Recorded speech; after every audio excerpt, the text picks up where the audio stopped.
don't need a bunch of money. You don't need a bunch of shit in your closet. You just need to know what you like. No, they can't hold you. Living life overboard you. I guess it's in my coach. My auntie say I told you. Yeah, that drink, he got me loaded. Right now, can't lie, I'm float. I ain't been feeling like I'm choking. Don't take that act until I pull. I need you, I can't take it. So much weight up on my shoulder. Lock me down and I can't break it. I gave my love and I get nothing in return. No, I can't fake it. Guess it was chances I was faking. Ladies and gentlemen, we are all domestic terrorists. Please welcome Lebowski. Bro, I've been wearing this jersey like every fucking day, but I'm sorry. You can't tell me this shit doesn't go fucking hard, bro. You can't fucking tell me this shit isn't dope. You can't tell me this shit. I look like that fucking Mario Balotelli.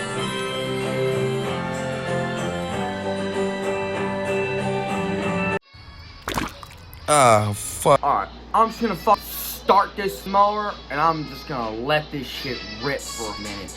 I got a real problem with motherfuckers that say not wanting to talk about politics, or not wanting to talk about your emotional problems, or not wanting to deal with your stresses. As a Gen Z, whatever the fuck is wrong with your dumb liberal brain, okay? I apologize for I'm pissing some people off here. This is gonna piss a lot of people off. Why do I have to talk in front of this screen to a bunch of motherfuckers sitting behind another screen? I really don't understand how so many people don't want to talk about politics.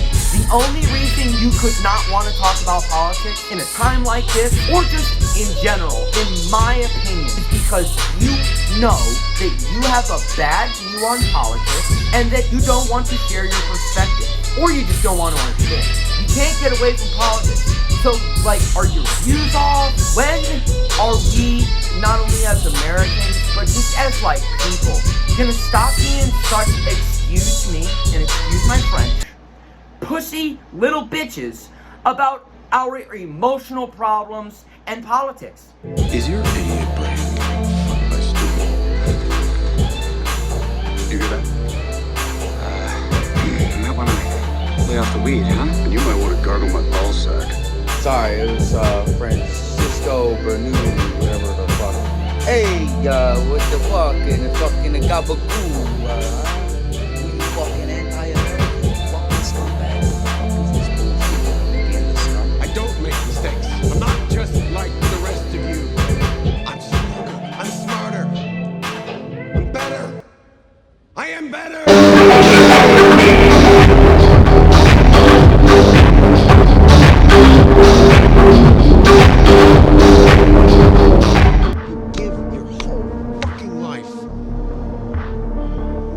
People just tear you down. Tired! Want them to love me. There you go. Everybody loves you because you're perfect. I am the Homelander. You people should be thanking Christ that I am doing what I am because you need me. You need me to save you. I am the only one who possibly can. You're not the real hero. This week, I kind of wanted to do, again, more of a political topic. We're going to read just one article today. Oh, brother, this guy stinks! Keep it a little shorter. And then I want to do a fashion segment about, instead of talking about it, I want to show you how you can show versatility throughout an outfit with just a couple of minor changes, like two to three changes that you can make, right? Yeah, something like that. And then maybe we'll do a mental health segment at the end as well. However, today I got an article on my email from one of my news platforms that I'm subscribed to, called Medium Digest, I think that it is. I'll pull it up here. Why is socialist housing so ugly? Or is it? By Marianne Klebel. I don't know how to pronounce that last name. I'm probably butchering it.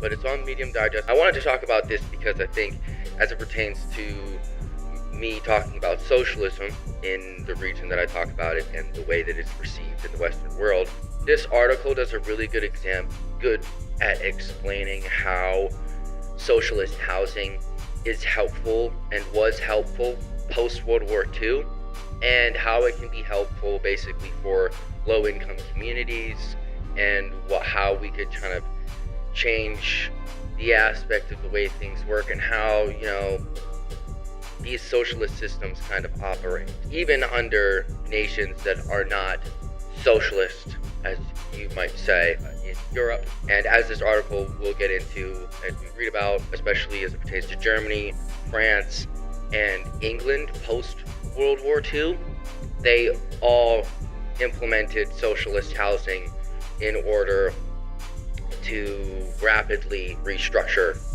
the, you know, get people back in homes and get the economy back up and running and everything kind of running back to the way things were, right, pre-war.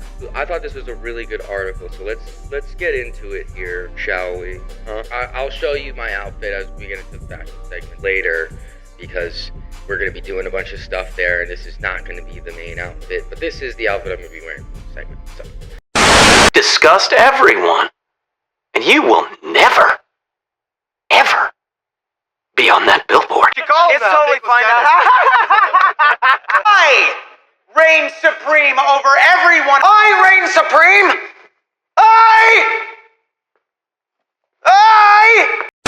Hope you guys enjoy. We got these nice little Converse on. Oh shit! That didn't happen. I don't give a shit. Okay. So let's get into the article here, shall we? Hold up. Wait a minute. You back off.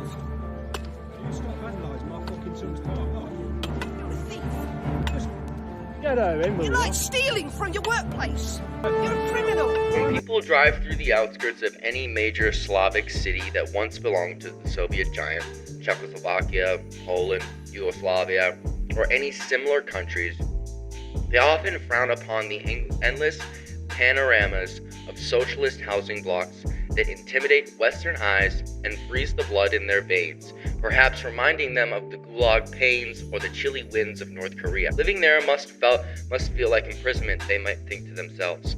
These buildings look drab, lifeless, and mechanical, and to some extent, this might be true. But let me spend some time trying to defend these magnificent structures and explain their true identity. Now, from that, you can understand that I'm pretty sure, while being an article, this is more defending socialist housing, as you can tell. As you just fucking stated, I'm like dumbing this shit down way too hard. See the 49er game? The world still astounds you each time you look at a star. I'm talking to America here, excuse me. Most of the housing projects were built in the 1960s and 70s. Knowing a bit of world history, this alone should tell you all you need to know. The rest is simply a logical deduction. So let's walk together through it. Unlike the United States, Europe was in ruins after the Second World War. Many people's homes were completely ruined, and there was a huge demand for affordable housing. This is not only true for the communist countries, but also the western part like Germany, which was particularly struck, France, Austria, Great Britain, and all others. So to say that this particular architecture is limited to socialist states would be thoroughly wrong. It is a universal post-war phenomena that extends through Europe and beyond. I think what a lot of people don't understand about socialist architecture and the way that these housing projects were built is, as this article will get into, and as there's certain parts that I really want to press on here, and I might skip around. I might skip some of the shit. I might just read the shit that I really liked and that I thought was important here, and I'll kind of summarize as we go through. So because some of the post-war, there was a postponed marriages and baby boomer birth, and demand for housing was without precedent. Basically, like they really needed housing. Your mouth is moving a lot like a rat. Yappa, yappa, yappa, yappa. Shut it, please. That's basically why they were after the war. There was a bunch of people having kids, and just having at it, going at it. Probably just because of fucking trauma and shit, honestly. But basically, there was a huge need for housing, not only because most of, like, as the article just said, most of Europe, like even the Allied nations in Europe, were in ruins post-war, World War II. And they really needed to implement some housing designs and some building designs that required very little room for, like, you know, they wanted to get as much space out of a room as possible. So that all the way down to, like, the door, the size of the door, how many doors, and basically doors. That was just because they wanted to, like, make these spaces feel larger than they were for families post-war, and they needed to get these houses up really fast, so they needed to they just copy and pasted the floor designs for each building and floor off of a design from one of the designs that this article shows is Advarev Ravnikar. I think I might be butchering that. That basically was able to allow these buildings to put up rapidly. So the reason that they might look ugly is because they needed to get these buildings up really fast post-war. However, now a lot of these buildings are being, like, the better ones are being sold, like the ones that look better are being sold at a higher price because of profit margins and capitalism once again. There was one thing that I never touched on in this video, or I kind of started to touch on at this point in the video, and I thought I'd go into. Sorry for the outfit change and everything. This is editing Eamon. This is post Eamon realizing you done messed up. I wanted to go off on a tangent about how we kind of realize, like, you know, this is sort of my perspective, at least, on socialism, is that this is kind of the end of capitalism. This is late stage capitalism.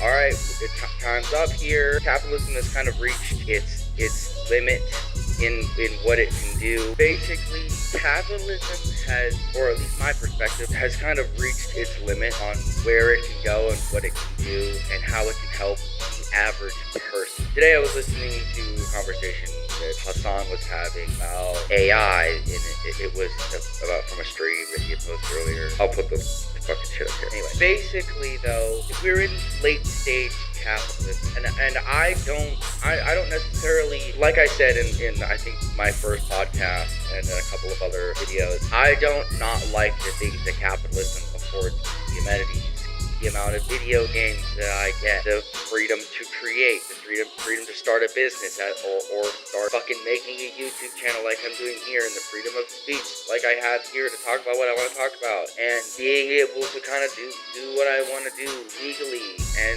like kind of being able to go to the grocery store and get like a million different things of everything, and being able to honestly, safely, as I did with my uncle who was in the military, and because I really wanted to learn, safely go to a gun range and learn how to shoot a gun professionally from professionals. There are things about capitalism and about America that I fucking love, okay? But let's be fucking honest here, guys. This shit stopped and reached its point like a minute ago. I can't even put a pin on it. I think a bunch of other people have talked about when it reached its limit. I'd say it reached its pin where capitalism I'd say like 90s, 2000s. I'd say even before that. I'd say capitalism never should even be a thing. I don't agree with it. But at the same time, I love the shit that America gives me. I'm going off on a tangent here. But what I'm basically saying is my perspective on socialism is that it's not necessarily like to take away everything that capitalism has. It's just to help and serve the average, I guess in what I'm talking about here, the average American or the average person, undercut and like fuck a certain group of people over, or fuck people in a certain job sector off, or a certain race or a certain religion out of anything. It is to simply help out the average person, because if you haven't noticed, minimum wage has stagnated as profit margins and profits skyrocket,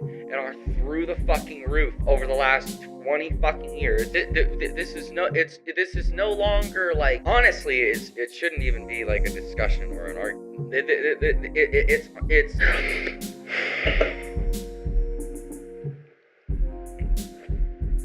again, I want to reiterate, I love the things that and the amenities that I have in this country, and I love the things that I can do, the places I can go, I guess. However, it is consistently for the average, and I actually should restate what I'm saying, and not the average person, but more so the less than average person is now like it's like, dude, black and brown people been off for a minute now, so I don't know, let's fix that. That's kind of what I'm getting at here, I guess.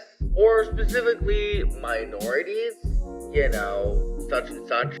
Because one thing, if you haven't noticed, that a black or brown person will almost never say is or talk about is how they would like to go back. Why? Because there's never really been a time that in America where a black or brown person has been like, oh, this is kind of cool. I really like this. You know, there's a lot of times where like white people and like white Americans or whatever, and even maybe sometimes Hispanics can look back on, Latinx Americans can look back on their constituents, I guess, sort of their history of America and be like, oh yeah, look, that was kind of a cool time for us. Yeah, that was pretty sick. But for black Americans, black and brown Americans, or black and brown people in America, or immigrants, there's never really been a time for like that they've been like, this is dope. Even Latinx Americans and Hispanics, like, it's not, this isn't, you see what I'm getting at? Do you see what I mean by the average American now? This is where I'm getting at with my socialist take, okay? If I've never said it, shout out Huey P. Newton, Fred Hampton, Malcolm X, Che Guevara, such and such, all of them, okay? Fucking do your research, read, okay?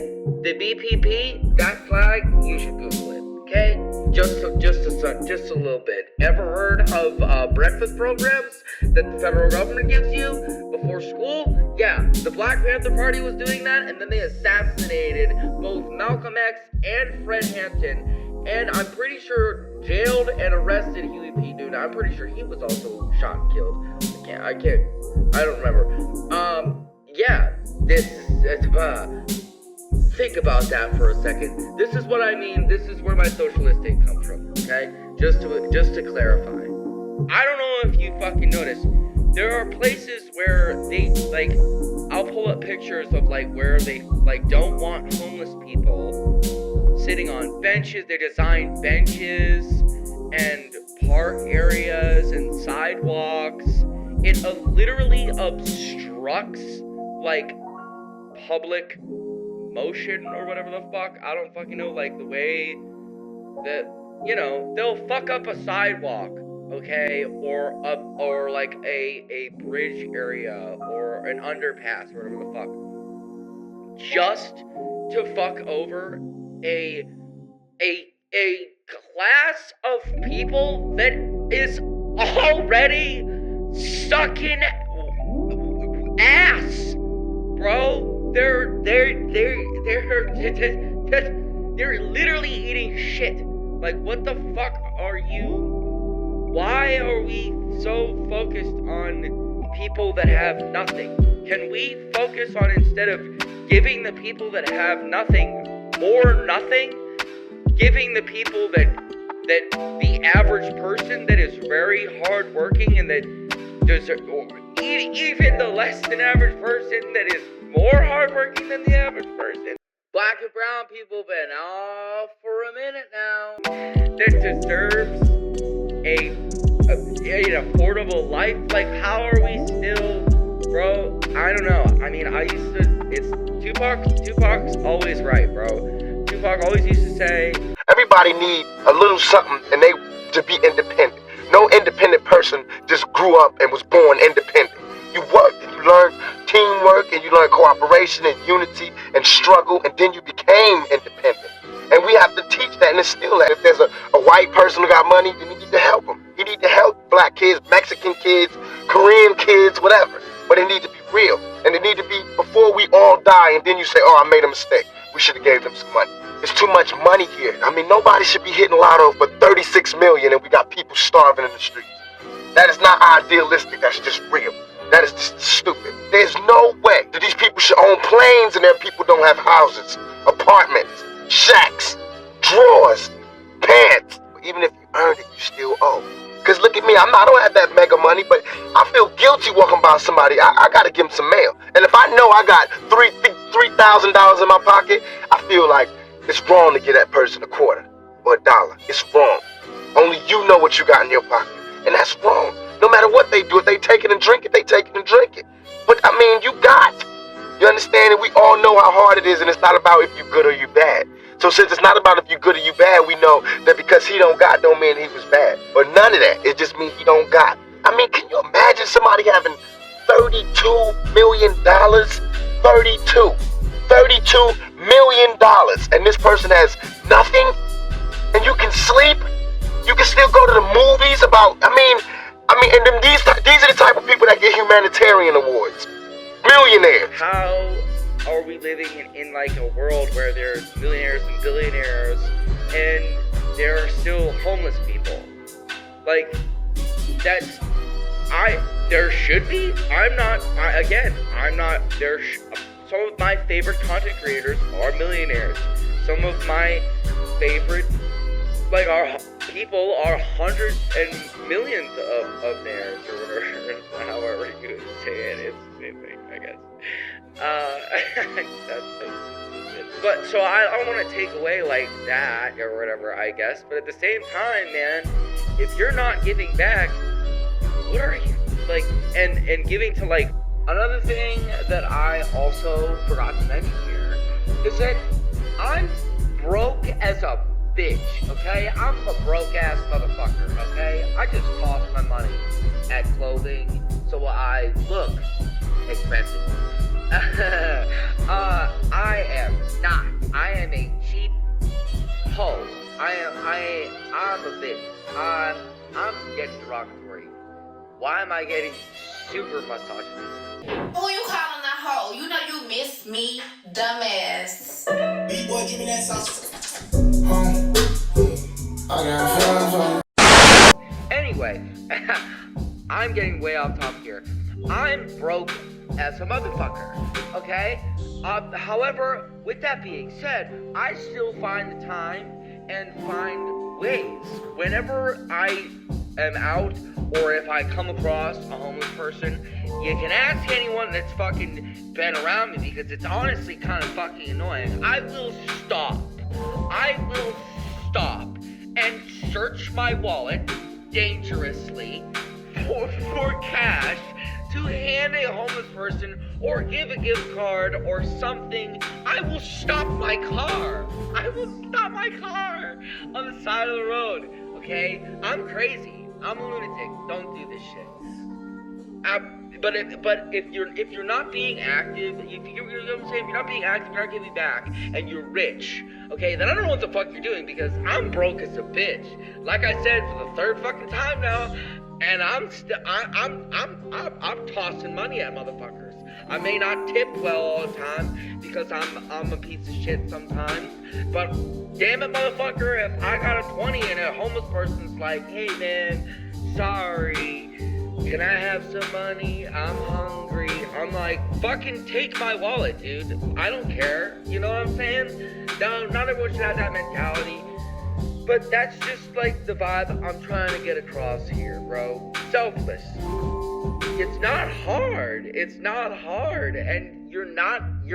dude, I'm telling you, if you're living in fucking New England, you're not, unless you're homeless, unless you're actually homeless in New England, then you are not broke enough. You are not, to not be at least giving somebody $1. Help a motherfucker. Stop being selfish.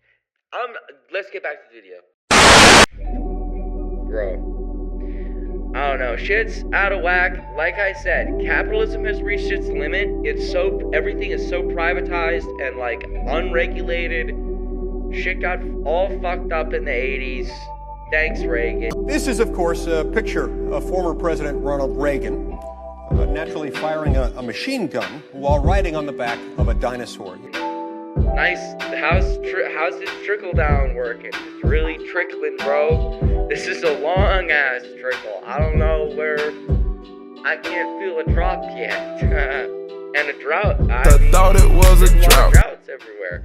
Anyway, not New England though, unfortunately. Anyway, like I'm trying to say, my perspective on socialism is that capitalism, and why I like the idea of socialism is because capitalism has reached its limit. However, I still like the amenities that capitalism afforded me and affords, but I still want the average person to be much better off. That is kind of where I come from on this whole thing, and kind of everything that I talk about in this video and throughout. But with that being said, let me get back into what the fuck I was talking about. Sorry, I just wanted to clarify my view kind of here on socialism, because I don't think I've ever clarified that, and I kind of want to like talk about that, and I want to explain that because I think that people should understand that and also think about it. And if you want to like understand politics, or you give a fuck at all, then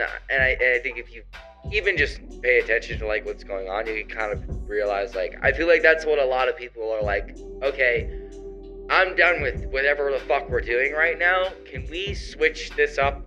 Can we change some shit around and like change how some shit operates? Because, I mean, it's not necessarily easy, but at the same time, they're also just like not passing this shit. They're just playing politics. Anyway, let's get back into what I was saying. Sorry, basically ruining the market and making it harder for the average person to live from time to time. So these housing designs were meant to be green, take up as little, like not take up a lot of space, keep the area like still pretty green, but also and have a nice community parks and implement parks and community spaces and spaces for activities for families and communities and different things, right? And they really wanted to implement the community aspect, so that because post-war there was a lot of trauma and there wasn't space. All these homes have been destroyed, so they had to just kind of like do with the space that they could with. And it happened very fast. It happened pretty rapidly within a decade. So the reason they look kind of gross and ugly is because not only like that era of architecture wasn't the greatest in the 60s, and it was very kind of dystopian in Europe, especially in Slavic regions, and they weren't so focused on like the green aspect. They were more focused on just getting these buildings up and running, especially like everywhere, as I've said multiple times over and over again. You have to understand that these projects were part of a much grander scheme of socialism. If you're from the USA and or this term has a strong negative meaning that sends chills down your spine, then you need to understand that socialism is building a community. It is humanism on a grander scale. Its aim is to provide a decent standard of living and dignity to all people, not just the well-off few. And just like any other plan, the one based on these particular principles can and has been kidnapped. Sure, read Noam Chomsky for more. But for a long time, it worked. It managed not only to rebuild half of Europe from the ruins of the Second World War, but also to bring rural areas from almost middle-aged conditions to the modern era in just a few years. That's another aspect of these socialist housing did for these communities, is that a lot of these houses that these people were from, that even though they were destroyed, they were outdated as fuck. They were from like, they had no, I don't know what era they were from, but they had no electricity sometimes, they had no running water, no sewage. For the first time, these people had access to things that they never would have had access to if it weren't for these housing projects and the government trying to take advantage of like taking up as little space as possible while simultaneously using the little space that you have to make it feel as large as possible. I hope I just said that. I'm probably saying this in such a strange way, but the article is here if you want to read it. It's a very short article. It's only like 5 minutes, 6 minutes. If you're a slow reader, it might be a little bit longer. It's a very short read. It's very easy, but it really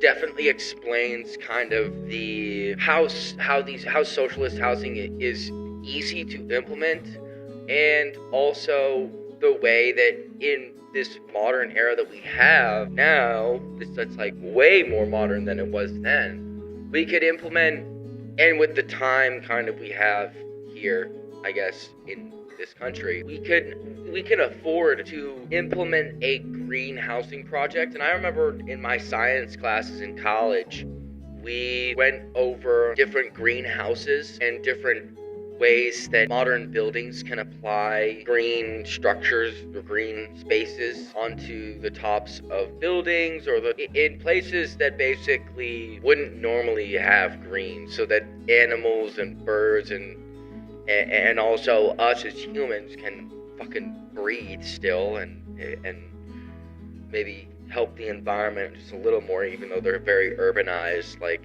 in an urban environment, it's very hard to find green spaces. And with these socialist houses, you can shrink what would be a vast area of row houses into a structure of socialist housing with a green area in the middle, and that would the vast area of row houses is then shrunk into kind of I want to say like a tower, I guess, but it allows for more green spaces and for more community. Gated community in the hood of the Bronx with affordable condos just for poor people. Previously a swamp, landfill, and failed amusement park. In 1965, city finally built something for the working class. 35 giant socialist brutalist architecture buildings. Not dirty and underbuilt NYCHA apartments for the very poor, but affordable, adequate apartments that the middle class and working class can purchase. Each unit is actually owned by its tenants. Look at what happens when you allow actual homeowners to be homeowners and not just money mules to be slumlords. It's worked so well that basically now it's its own city, with their own schools, their own parks, even malls. Residents have been here so long that it's naturally turning into retirement homes. It might be hated on, but Co-op City teaches us how to have more dense and dignified own ownership in the city. Yeah, I don't know. I mean, I don't understand sometimes as a college, especially as a former college graduate, and like going from like my freshman year or whatever, when they give you like free housing, campus housing, or it's not like free. Still, it's never free. It's never free. It's just like they give you amenities for living on campus, and even though it's expensive as fuck. And what I don't understand is why the fuck, if we're going out into the real world where there's, in this country, in America, they ain't got that shit, then dog, what the fuck?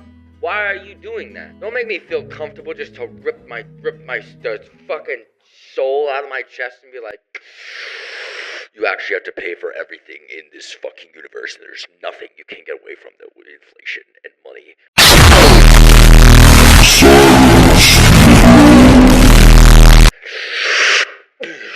You know, type shit. Like, I don't know, like, why are you doing that? Why are you showing me socialist values and then being like, actually, you actually don't fucking have that.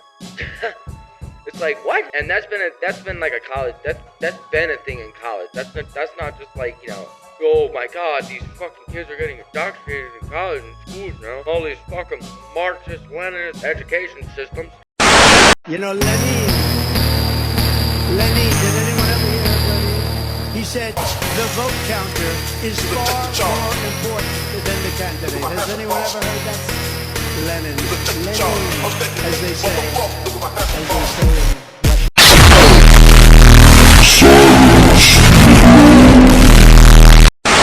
It's like, no, that's then the way that it has always been, and it's frustrating that we constantly keep moving away from that. And the entire community aspect, I already pulled up articles in my last video about how after-school programs and shit, and the community aspect in most American towns and rural areas is like just kind of gone. And you might think, as this article also gets into, that these areas are like small, like they don't have a lot of people in them. But as this guy talks about in the article, the town that he visited had about 20,000 people in it. I think that's the number from my understanding of how the European numbers work.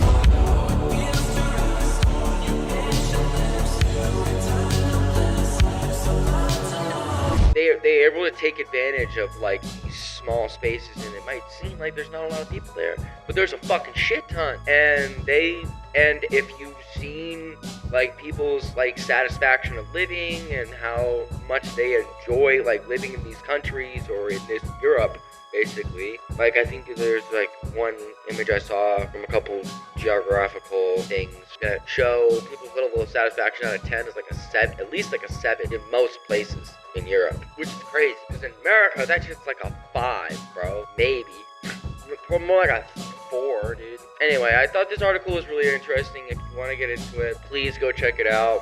I thought this was a really good read, and it also kind of explains socialism a little bit better than a lot of places might. Communism is based. Lenin, Stalin, Chavez never really practiced Marxism. They all got it wrong. Marxism is, at its essence, about sharing what we have, from each according to his ability to each according to his needs. Healthcare is a right. Socialism is based. Was Jesus a socialist? The answer is yes. America is strong, therefore it is bad. Palestinians good, Israel bad. Rich people and rich nations are bad. Poor people and poor nations are good. Good is defined as workers, evil as owners. One thing is crystal clear. Medical costs are skyrocketing, and Americans are having more and more trouble paying the bill. There is little or no correlation between what you pay and what you get. So how do we get out of this mess? We need the government to take over our healthcare. Based. Let me know if you find anything you disagree with or you agree with in here. I really think that these are things that as I say, as things that I talk about, I try to want to just have kind of conversations with you guys, but also I think this is something that like this country can easily implement and would not be hard to apply.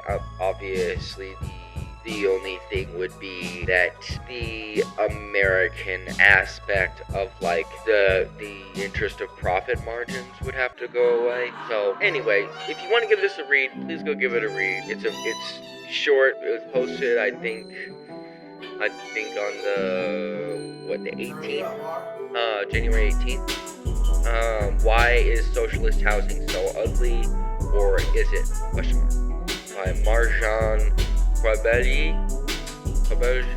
I don't know how to pronounce the last name once again. But check it out, and let's get into fashion. So today, I kind of wanted to talk to you guys, like, once again, about versatility and being able to do a lot with your style. And I thought that today, because I showed you in my last video that there was a lot of different styles that I have, and there's a lot of clothing, and it was a lot, and it's like, hey man, yo, hey, bro, I don't fucking have, I ain't got all that shit, dude. What the fuck? What are you yanking on my dick? What the fuck is going on here? So today I wanted to, I'm sorry about that. I'll make sure they're down. Roger, I'm on it. Coming around, Get up! 50.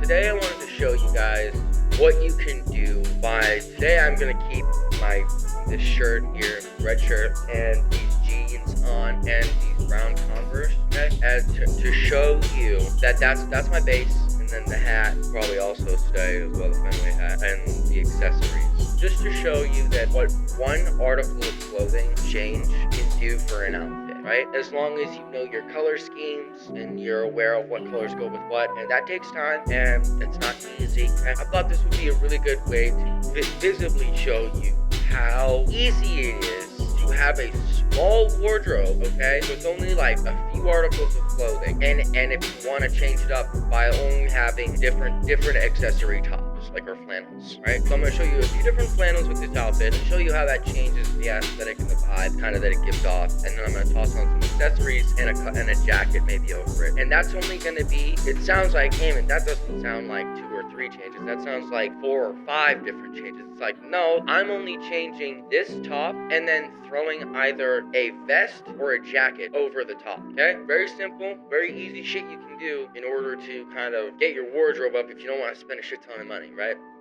I've already dropped a shit ton on mine. So this is what you can do to have a more minimalist style, because I love the minimalist style, all right? What would you say your mental focus is? Oh, it's focused. I haven't, look, I have trouble even saying to myself, my own head, the number of years. I no more think of myself as being as old as I am than fly. So today I am announcing my resignation from Congress. To get back in the business of creating a more peaceful world. Please clap. Now, do you see what one simple change with the flannel does here? Okay, I went from a light, like farm-style flannel to a darker, a green, I think this is more like a navy greenish, green type. No, I don't know fucking colors, dude. Fuck off. I'm not gonna get all intellectual and shit. And that was the fucking news! But I only made one change here, and the vibe is way different, bro. But it goes with everything, okay? Everything I'm showing you is gonna go with this little shtick here, okay? And that's important. It matters. Like with reds, you can do a lot with like black. You can throw another shade of red on there. Flannels are really good with red. Mostly, you gotta know, like, I try to go off of, like, flags or stuff that I like, or different uniforms. What I used to do when I was in high school and in college is, even before I had a style, I would pick outfits based off of teams I liked. I was a big sports guy, huge sports guy. That's what I went to college for, as I talked about from my TikToks, I think, and before. I went to school to go for sports communications and sports journalism, basically, which was in the communications and media field. And I would wear outfits based off of different baseball teams that I like, different basketball teams that I like, different football teams that I like, different hockey teams that I like. A lot of my outfits for a minute there were like jerseys and shit. I think that most of them are gone now, unfortunately. I got rid of them. I don't know where a lot of them went. But it's easy to do that with jerseys. Jerseys are easy to do. It's when you want to upgrade, you know, and do more flannels and shit. The minimalist style is easy because it's cheap shit. Like this fucking whole outfit is not even $70. I think this t-shirt was maybe like, it's a Gildan tee, maybe like $6 fucking. This flannel was a thrifted from fucking Goodwill for like maybe $5. These jeans were also thrifted, I'm pretty sure. And I got these for, they got like a little elastic band in them. And these were like $20, maybe 15, something like that. Not expensive at all. These Converse, I like finding shoes that are cheap and expensive. They were like, these are the newer ones. These were like 70, 75, I think. It's going up now. A lot of shit's going up price though. This hat was like, this one was probably like $30 or something like that. Maybe now. It was more like 25, yeah, it's probably more than 100. I don't know. It's not expensive though. I don't know. I can't do math. I'm not gonna do this whole segment. This whole fucking segment's gonna get taken out right here.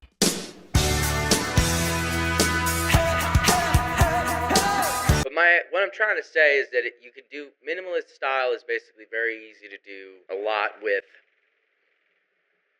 nothing.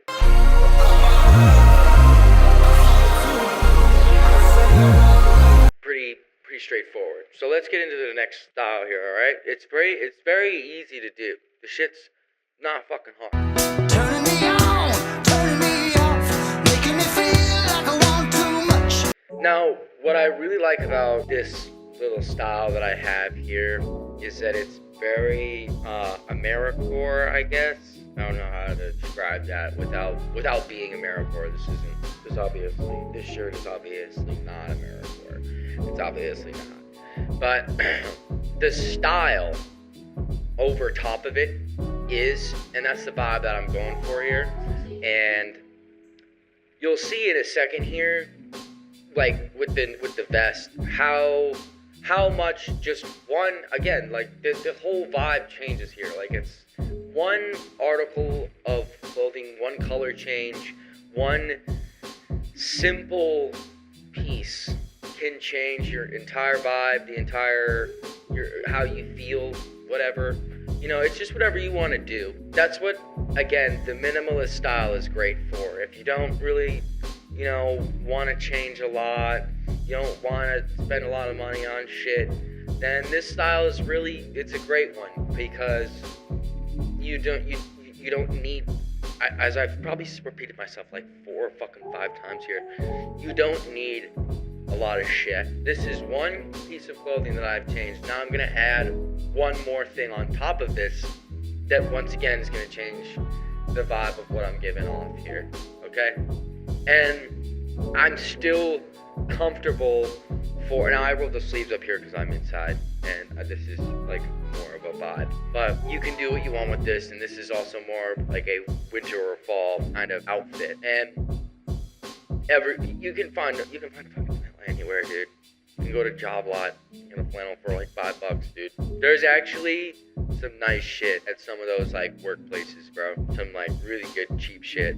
It might be a little expensive, but in the grand scheme of things compared to other places, definitely cheap as fuck. And it's work shit, so it's meant to last decently long. So let me toss on another accessory here to show you kind of how this whole versatility thing works. See, now before I looked definitely country. Now I look like I'm going hunting. You know what I'm saying? Like before, maybe it kind of did look like I was going for like a little walk somewhere in Wisconsin. Now it looks like I'm going on a hunting trip. You know what I'm saying? That's the type of like shit, it's just subtle changes that make a huge difference to kind of the vibe or the aesthetic that you're giving here. And again, minimalist, you don't need a lot. Not much you need to have fun, right? I'm yapping just about a shit ton here. This is a real yap fest today, alright? Yappa, yappa, yappa, yappa. Shut it, please. But there's a lot you can do with the minimalist style, and it's one of the better style options, I guess, especially now with the fucking economy just shitting the bed. It's easy to just kind of get a few different things if you don't already have a shit ton of shit and apply some new shit. And especially like now, what I like to do is I'll get like one piece at a time, and I'm not gonna get a big haul. It's the reason why I have a lot more clothes than the average person, is because I used to get like a bunch of shit and then I just keep it because I didn't feel like returning it, and now I just have way too many t-shirts, right? So your style says a lot about you. So whatever you want to do with it is what you can do with it, Damn, this is a real yap fest. I'm losing my grip here. My computer's about to die. So let me show you a couple different ways that you can add to your outfit and add to the style, okay? Alright, let me show you how to summarize this bitch. Just by tossing on, again, not more to, also this is now going to get more into like winter, less fall and spring, and now I'm getting more into winter, right? Now, one piece of advice I can definitely give to you here that is very important in, I guess, style now is like a work jacket. If you don't have like a nice like work style jacket, you should go out and get one. Not only because they're fucking comfortable as shit and they're nice as fuck to wear, but this shit's dope, dude. Like, just go grab yourself a nice little work jacket. It doesn't matter if it's a denim shit. I got a denim one. Doesn't matter if it's like a fucking one of these or any basically like Carhartt style. This isn't a Carhartt. This is I don't even know what fucking fucking brand this is, but I got it because I really like this fucking interior right here, right? I love that shit. This goes with everything. This jacket, I want to snip it. I want to like make it a little shorter because I feel like this fucking tail thing goes way too low. But before my shit dies here, versatility is extremely important, especially amongst the minimalist style, because you can do so much with it, and it doesn't matter how much you have or don't have. If you have a small closet with some good pieces, you can just mix and match, man. Do what you want. And now, honestly, with fashion and the fashion industry, from what I've noticed, like, I feel like it's moving away from being so, like, you know, wishy-washy, I guess. And the people, and like, I guess, younger generation is doing a lot more. It's been young. What am I saying? But like, we're doing a lot more now to kind of, I feel like it's like maturing, if that makes sense. And it feels like people are allowing for people to be comfortable in different styles and just do what you like. And I think that's awesome. And I love to see where the state of fashion is going, especially in this country and in fucking New England. Because New England, that's why I'm making this shit, has absolutely no fucking fashion. I swear to God, dude. I mean, maybe I just haven't seen it, but I don't see it. I don't see it almost ever, dog. I see the same shit all the fucking time. If I go to Philly, oh man, I miss going to fucking school in Philly, because that shit was like, oh, it's inspiring. Now it's just like, now I have to be the inspiration, and it's hard, and I yap. I'm a huge fucking yapper. Anyway, my computer's about to die here. I hope you guys enjoyed this little episode. I got a little more time here. Sorry for the outfit change, but I was thinking instead of doing a segment where I talk about mental health and relationship advice, I thought we'd go back into another story that I was reading. I'm sorry I had to talk about this, and I'm sorry it's a little bit of a different scenery and shit. I just saw this while I was working. I saw this article and I felt like I really wanted to talk about it. And I think I'm going to come up with a new recording style that you guys might be more interested in, and that might be more productive for my editing and for the videos to look better, as well as giving you guys a better example of my versatility of my fashion throughout a video, so that it doesn't look like I'm just like, you know, obviously I don't want people to be like changing their clothes every 5 minutes. That's not my goal. But I want to show that, like, I want to show you guys my closet. I want to kind of like, I guess I want to flex a little bit on you guys. But like, I don't, you know what I'm saying? I don't want to flex on you. I just want to I'm not talking out my ass when I talk about my fashion. Anyway, I saw this. I wanted to change directions here and go back into politics, because I thought this related to the first half of our podcast that we were talking about here. And I thought that this was a very interesting thing that I've just been nonstop seeing on my all of my social media, and now I'm getting news articles about it. So I guess in France, a bunch of farmers are protesting because they're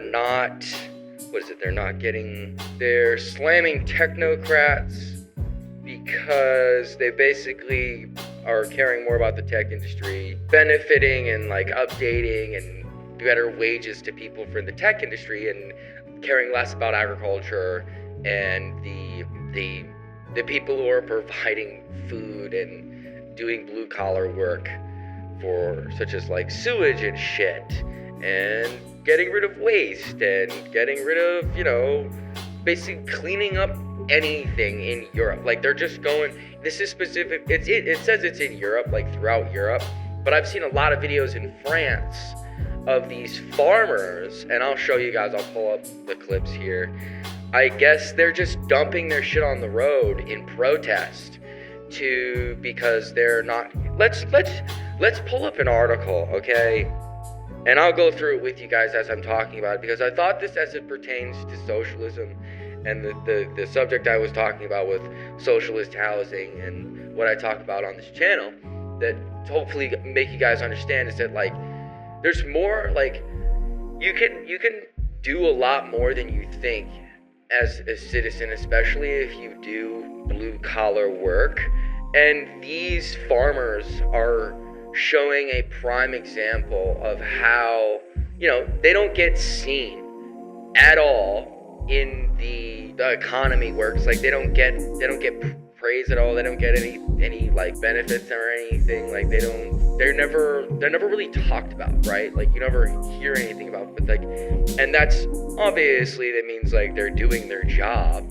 Like you never really want to hear about all these fucking industries, but it's when they're dumping their shit on the side of the road and in the road in protest, and they're like dumping their sewage and shit onto the front lawn of like their bureaucrats or whatever, their politicians, people that get shit done wherever they are. Like they're better at protesting than we are, and Americans are. Like they're way better. That shit's so inspiring. And I want Americans to understand, like, and especially if you do blue collar work, first of all, like, I don't care how much I talk about the shit that I talk about here, stop being so triggered whenever you hear the words socialist or communist or far leftist, whatever the fuck. You need to stop being so triggered when you hear that, because you are unironically stepping outside of your best interest, okay? Like, if you have a problem with what these fucking guys were doing in France,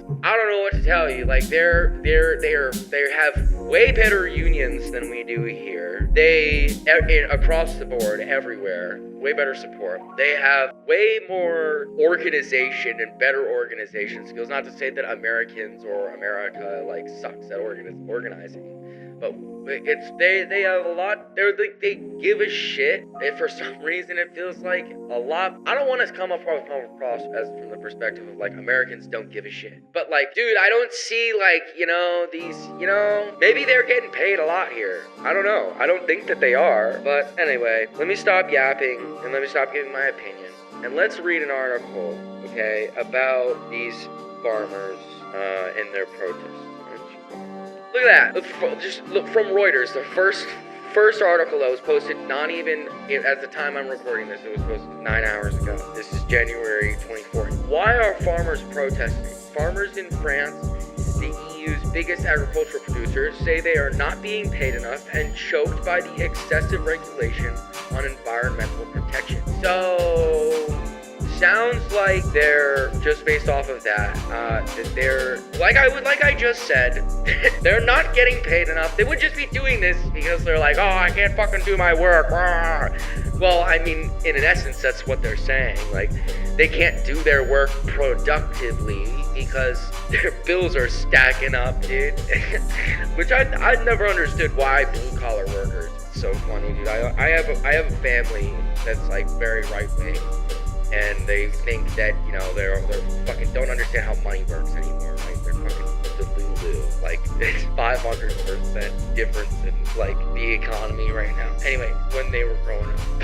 It's crazy. But I was told, like, hey, you don't want to make your money, you want to be able to get a house, you want to have a nice family, you want to have a nice career, and you need to fucking get a bunch of money, you gotta go the cash way, the cash route, fucking go on, want to go the cash route, you gotta go blue collar work, you gotta do landscaping, do shovel driveway, steal money. Basically, like, it's just like there's nowhere to get cash. Bread under the table, always get under the table. Like, sure. What are you telling me? Like, you get paid more. They're like, dude, $5 more an hour. Wow, dude. Wait, so you're telling me I can get paid $5 more an hour to do physical labor versus standing at a register and catching people out? Yeah, I'm sorry. I'm just gonna get more hours to stand here. The fuck? Are you dumb? Are you out of your mind? You're not even gonna give me insurance here when I start. You're not gonna give me any fucking health care or anything. You don't give a fuck. You just want me to work and slave away for your company? Get out of here. That's horseshit. Hell no. Now, maybe there are some places that do good healthcare shit, okay? I'm fucking telling you, I've done a little bit of blue collar work. I've been a few fucking places. And in where I'm from, they don't have that shit. It's just like $5 more, maybe $8 more an hour, and you get to do physical labor, but you get to wake up like 4 hours earlier at 4 o'clock in the morning. But guess what? You get out at like 4 o'clock in the afternoon. Isn't that sick? Wait, no. What do you mean, dude? That's awesome. You get the rest of your day to feel like absolute fucking dog shit. Anyway, I think I'm going off in a different direction than what I started shouting into the microphone. I've worked blue collar, dude. It's not fun, and these guys, okay, are sick as fuck for protesting, and I don't know why farmers in this fucking country want to fucking, like, god damn, I wish, I don't want to shit on y'all, okay? If you do that, I love people that do blue collar work. Most of the people I know and like are friends with and have connections with somewhat, I guess I don't really talk to them anymore, we're blue collar and like do blue collar work, okay? So, you know, I don't want to shit on American like blue collar workers.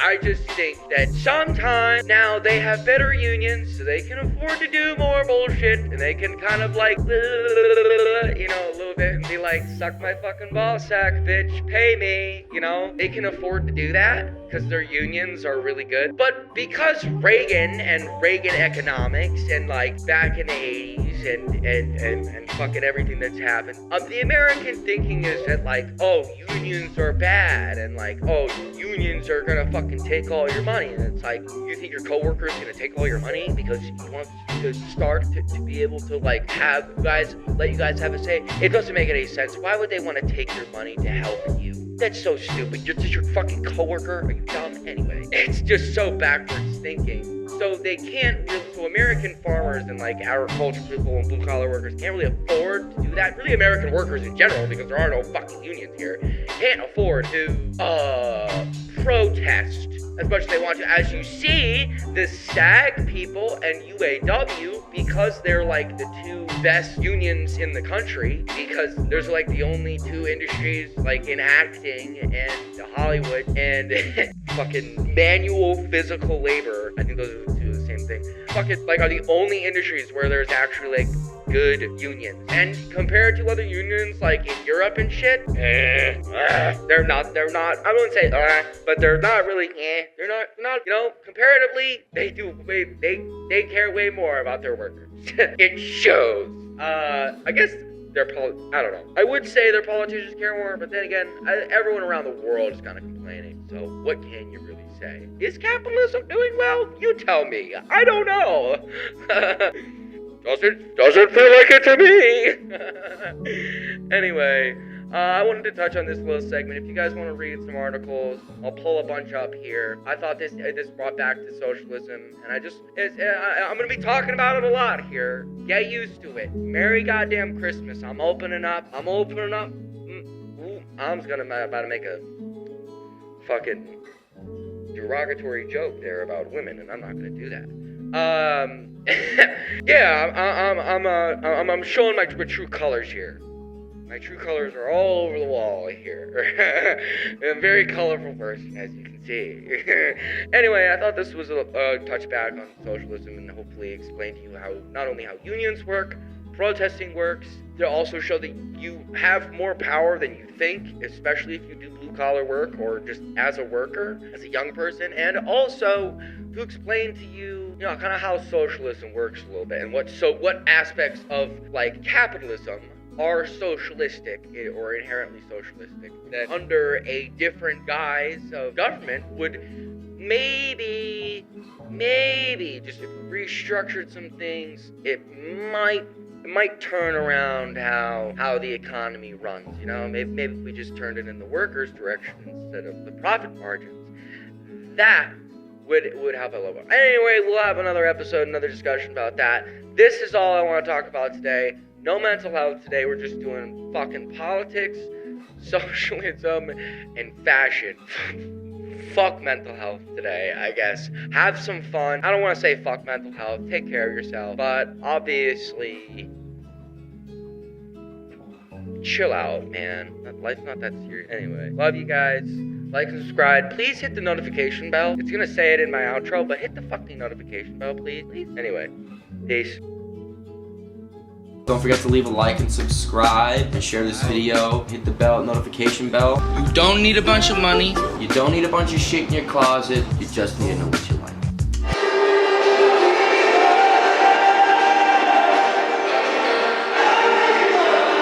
I'm just saying. If you say I sound crazy. You know what I'm saying? I'm not trying to play nobody. Honestly. Probably will. Most people treat me how I look. I'm intelligently non-intelligent. You know, Lenny, did anyone ever hear of Lenny? He said the vote counter is far more important than the candidate. Has anyone ever heard that? Lenny, as they say.